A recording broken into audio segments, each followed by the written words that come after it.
Guys, dito tayo sa Valencia. Ayan o, Valencia o.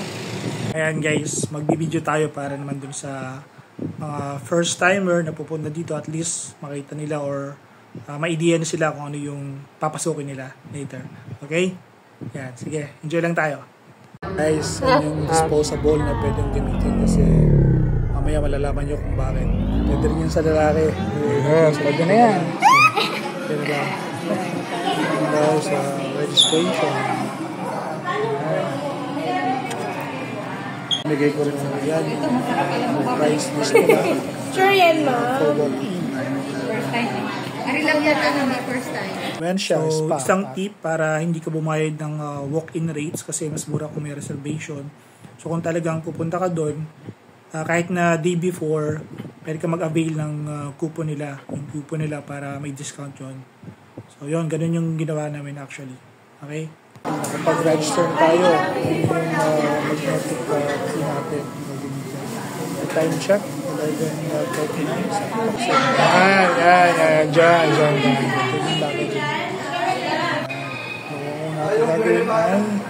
Pre, kakain muna tayo. Tayo yung buena mano. Soup,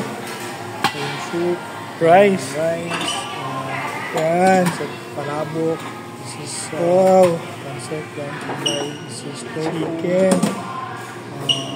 yan, sipon,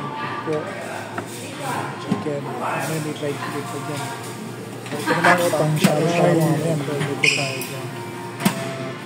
After massage and soup,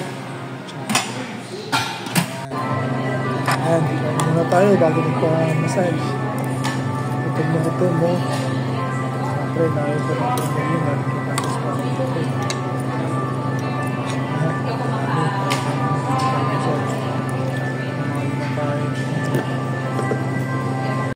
Ito na tayo sa locker area para magpalit. Bagabag na tayo. Magamit natin yan. Alright.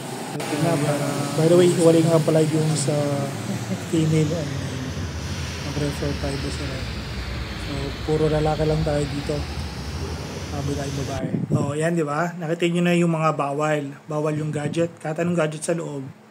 Kasi, for privacy na yon. At ang isa pang bawal na bawal, yung naka-brief or naka-boxer. So, ibig sabihin, bababa ka ng jacuzzi ng fully naked. Yan. So, syempre, ring the bell. Teng.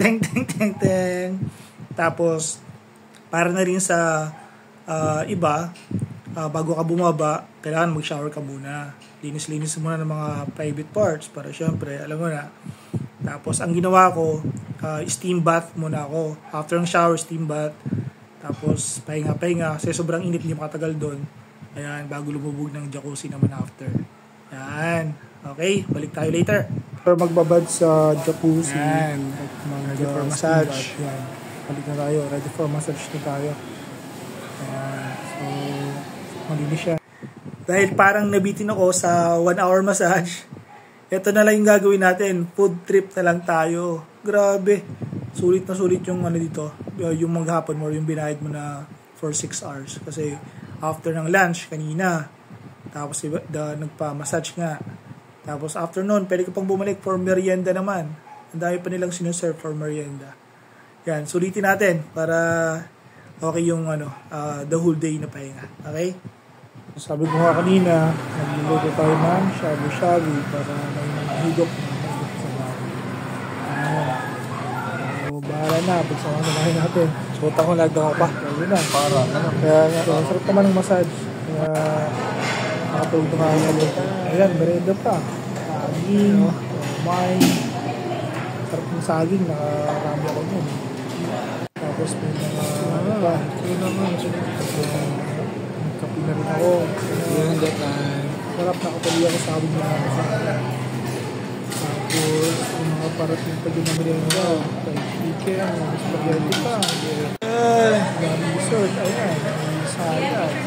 Mali siya sa ano. Ayan, mga prutas.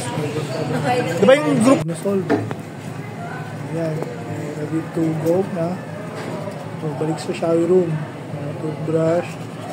Para naman sa dami ng kinain ni Palinas. First time ko dito sa Wensha Spa Pasay branch. Ito yung main branch. Kasi nakapag-Wensha na rin ako before, few years ago pa, dun sa Timog branch. So, during that time, 790 lang yung bayad. Ngayon is 116 something dito. So, ang laki ng diferensya, di ba? Time to go home after 5 hours of stay here. Sinulit ang pagkain, hindi ang massage. Ayan. So, sa mga kasama ko, ayan, gahom niya. Oh, yan. Another amazing experience. Libot pa tayo sa ibang spa. And again, thank you for watching.